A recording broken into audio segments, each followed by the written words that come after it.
Okay, welcome back student to the session number 25th of the set relation and function.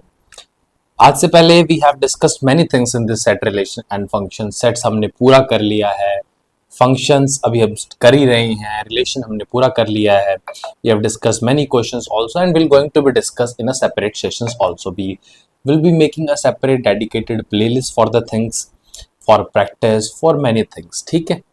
Now just try to understand. We are going to start from this absolute value function. Okay, try to understand it. Chalo. The first point which I want to show you for this absolute value function is the function y equal to fx mod x is called absolute value function or modulus function. देखो absolute नाम से बोलता है कि absolute value, ठीक है. इसी का नाम एक और है जिसको हम बोलते हैं मॉडुलस फंक्शन. मतलब अगर मैं कभी मॉडुलस फंक्शन बात करूं तो मैं इसी की बात कर रहा हूं. They have this like different name but same he property, यानी कि एक ही फंक्शन है बट हम उसको अलग अलग नाम से बुला रहे हैं. इट इज डिफाइंड एज, यहां पर कुछ लिखा हुआ है, इसी को मैं प्रॉपर आपको अच्छी तरह से एक्सप्लेन करता हूं. देखो जैसे मैंने यहां पर ये बनाया हुआ था, ट्राई टू अंडरस्टैंड. इसको पहली बार तो अब दो पैरेलल बार्स लगाओगे एक्स के ऊपर, इस तरीके से इसको डिफाइन करते हैं.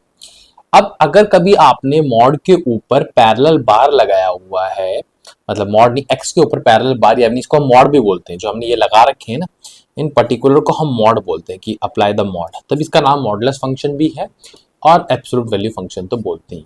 तो ये एक्चुअल में x आ जाएगा. अगर x जो ये अंदर वैल्यू है इसको हम ऐसे ही बोलते हैं, ये एक्चुअल में हमने क्या किया, x के ऊपर मॉड लगाया, तो मैं कहता हूं कि जो अंदर वैल्यू है वो ऐसी की एज इट ये उठ के आ जाएगी अगर जो अंदर वाली वैल्यू ग्रेटर देन 0. इसको देखो लिखो तो x ही, लेकिन पढ़ो कैसे, इनसाइड वाली वैल्यू, इनसाइड वाली वैल्यू, समझ रहे हो. और यही मॉड x मेरा माइनस एक्स आ जाएगा अगर मेरी इनसाइड वाली वैल्यू लेस देन 0. इसका भी आप रीजन समझोगे जब आप आगे एक दो क्वेश्चंस देखोगे कि क्यों मैं इस तरीके से बोल रहा हूं, क्योंकि इनसाइड वाली वैल्यू मेरी x माइनस 3 हो सकती है, तब मैं x माइनस 3 को ग्रेटर देन 0 करूंगा, खाली x को ग्रेटर देन 0 से डील नहीं करूंगा. समझ रहे हो. और जिनने पहले पढ़ा वो और भी डीपली समझ रहे होंगे, जिनने नहीं पढ़ा तो उनको स्टार्टिंग से ही क्लियर हो रहा होगा चीजों. ठीक है, तो ये अब माइनस एक्स आ जाएगा. इसका कहने का मतलब क्या है कि अगर मुझे -2 का मॉड निकालना है, तो वैसे तो मुझे हमेशा पता है कि mod what do it, make it positive, but अगर हम तरीके से देखूं, यानी कि पीछे डिपिक्टेड कॉन्सेप्ट के हिसाब से देखूं, तो माइनस एक्स का मतलब कि जो इनसाइड में वैल्यू, पहले तो चेक करो क्या ये लेस देन 0 है या ग्रेटर देन 0 है. तो ये लेस देन 0 है, इसका मतलब मेरी जो अप्रोच होगी वो यहां से होगी, मेरी जो अप्रोच होगी वो यहां से होगी, लेस देन 0 वाली होगी. और यानी कि इस वैल्यू का नेगेटिव करना है मुझे, यानी कि अनसाइड वाली वैल्यू का नेगेटिव करना है. समझ रहे हो. इनसाइड में मेरा x क्या था, -2 था, मतलब इस पूरे को मैंने x बोला, चेक किया, एक सेकेंड, चेक किया मैंने, ये वाला -2 मेरा लेस देन 0 आ रहा है, तो वट एवर द x, ये था ना x पूरा, दिस इज माई x, उसके ऊपर एक नेगेटिव साइन लगा दो. कलर चेंज कर लेता हूं, थोड़ा सा और रहेगा आपको दिमाग में, तो इसका मतलब इसकी वैल्यू 2 आ जाएगी. अब ये तो हम इतने समझदार हो चुके हैं कि हमें कभी भी कोई नेगेटिव वैल्यू दिखे तो उसको पॉजिटिव बना दे रहा है, बट ये ओवरऑल पे नेगेटिव बाहर होना चाहिए. ऐसा नहीं कि -x+3 में आप -x को नेगेटिव, या तो आप ऐसा करो कि -x-3 लिख के फिर अगर मॉड लगाते हो तो इसे x-3 में लिख सकता हूँ. और कुछ वेरिएबल के साथ डील करना और कांस्टेंट के साथ डील करना थोड़ा सा मतलब अलग तरीके से सोचना पड़ता है, बाकी कुछ चीजें जो मेन है वो फिक्स है. ठीक है, तो ये आपके लिए मॉडुलस फंक्शन का कैसे डील करना है ये आप समझ गए. इसका ग्राफ आप देख सकते हो, I will try to explain this also आपको, और डोमेन रेंज में आपको आगे बताता हूं. पहले तो ग्राफ देखो. ग्राफ प्लॉटिंग के लिए आपका वही वैसे तो बचपन वाला ही मेथड होता है, जहां हम बात करते हैं put x equal to something get y equal to something, put x equal to something y equal to something. But अगर मैं थोड़ा बहुत अगर आपको एडवांस ले जाऊं तो y equal to mod x है और इसके वजह से x और -x आ रहा है, तो मेरे कहने का साफ साफ मतलब ये है कि x और -x में आपको अब ये भी चेक करना है. एक सेकेंड में आपको दिखाता हूं कि कब आ रहा है, x ग्रेटर देन 0 के लिए आ रहा है, चलो इक्वल टू भी ले लो, और ये x लेस देन 0. अब आपको पता है कि y इक्वल टू x की इक्वेशन अब रटी हुई है, ये स्ट्रेट लाइन होती है, ऑब्वियसली बाय प्लॉटिंग भी मुझे यही मिलने वाला है, बट कुछ चीजें अब याद कर लेता हूं ताकि उसको मैं हमेशा एक अलग कॉन्सेप्ट में यूज कर पाऊं, एक एडवांस कॉन्सेप्ट में यूज कर पाऊं. और साथ में y equal to minus x, अब थोड़ा सा मैं आपको बता देता हूं, ये हमेशा y equal to minus x is a mirror image of, मतलब कुछ नेगेटिव जैसे यहाँ पर लग रहा है, it's a mirror image of your y equal to x with y axis as a mirror, तो यानी कि ये ऐसा कुछ हो जाएगा। तो कुल मिला के this v shape is a graph, this complete is a graph of your modulus x। ठीक है, मॉडुलस x का कह लो या फिर एब्सोल्यूट वैल्यू का ग्राफ कह लो। चलो, अगर आपको ये सब बातें क्लियर हैं, लेट्स मूव फर्दर। मैं पहले चेक कर लेता हूं, we have covered all this thing. ठीक है, इससे पहले ये have covered this. Okay, domain of mod x R, यानी कि आप कुछ भी पुट कर सकते हो, क्योंकि कुछ ये जो फंक्शन है ना डिनोमिनेटर में नहीं है या रूट के अंदर नहीं है कि कोई रिस्ट्रिक्शन लगा के दे। अगर आपकी अभी के लेवल ऑफ नॉलेज के हिसाब से मैं आपको बताऊं तो आपको पता है रूट के अंदर नेगेटिव नहीं डाल सकते आप, अगर हम रियल वर्ल्ड की बात कर रहे हैं।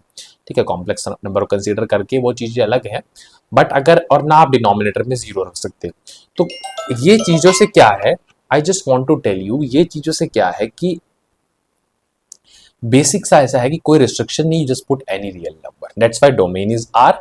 एंड अगर रेंज की बात करी जाए तो रेंज आपके होंगे R positive union zero. R positive का मतलब होता है ऑल पॉजिटिव रियल नंबर्स, लेकिन जीरो एक हमेशा हर चीज में, अगर हम इंटीजर से बात करें तो जीरो को हम पॉजिटिव या नेगेटिव इंटीजर में ना रख के वी डायरेक्टली से it's neither positive nor negative integer. वैसे ही रियल भी पॉजिटिव रियल नेगेटिव रियल में नहीं रखते, इसलिए हमने यहाँ यूनियन जीरो को लगाया है। या मैं सिंपल ऐसे बोल दूं, जीरो से लेके इन्फिनिटी, दैट्स इंक्लूडिंग जीरो। इसमें क्या होता है कि इन्फिनिटी तो कभी इंक्लूड होता ही नहीं, बिकॉज इट्स अननोन वैल्यू। बाकी इसका मतलब ये है कि आपको जीरो से स्टार्ट करना है, इंक्लूडिंग जीरो, बिकॉज ये बड़ा ब्रैकेट है। And you have to go by, like you have to go continuously up to infinity. तो ये भी तरीका है रेंज को डिफाइन करने का, अदरवाइज जो यहाँ लिखा है ये एक अलग तरीके से लिखा है, मतलब वही बता रहा है। Now f of x equal to 1 by f mod x, ये कुछ और चीजें जो आपको दिमाग में रखनी पड़ेंगी अगर ऐसा कभी आता है तो डोमेन को कैसे कंसीडर करना है। देखो, मैं आपको बताता हूं कि मॉड एक्स वगैरह ठीक है, अब आप क्या करोगे इसमें एक्स की जगह, मतलब ये थोड़ा सा मैं पहले तुमको ठीक कर देता हूँ, इसको यहाँ से हटाओ, ये थोड़ा सा ना गलत तरीके से लिखा गया। पहली बात तो अगर मॉड एक्स नीचे है तो एक्स को भी जीरो नहीं कर पाओगे, जीरो का मॉड भी जीरो होगा और नीचे कभी जीरो आ नहीं पाएगा। तो और नेगेटिव आप डाल सकते हो, उससे कोई बड़ी दिक्कत नहीं है, नेगेटिव ऑलरेडी पॉजिटिव हो जाएगा, वो बात अलग है, और पॉजिटिव पॉजिटिव रहेगा, बट नेगेटिव आप वैसे डाल सकते हो। तो ये आर माइनस जीरो, यानी कि इकलौता जीरो नंबर आप अपनी डोमेन में इंक्लूड मत करना भाई। यहाँ पर देखो ये मिसप्रिंटिंग पे ऐसा तो मैंने काट दिया है।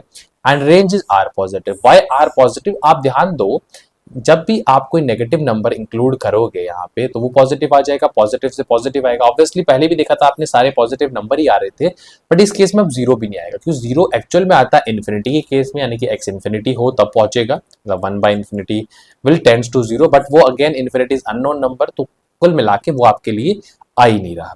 बट अब अगर आपसे कोई पूछे सर जीरो पुट करने में, वो तो वैसे अलाउड नहीं किया हमने, और वहां से तो वैसे भी इन्फिनिटी आता।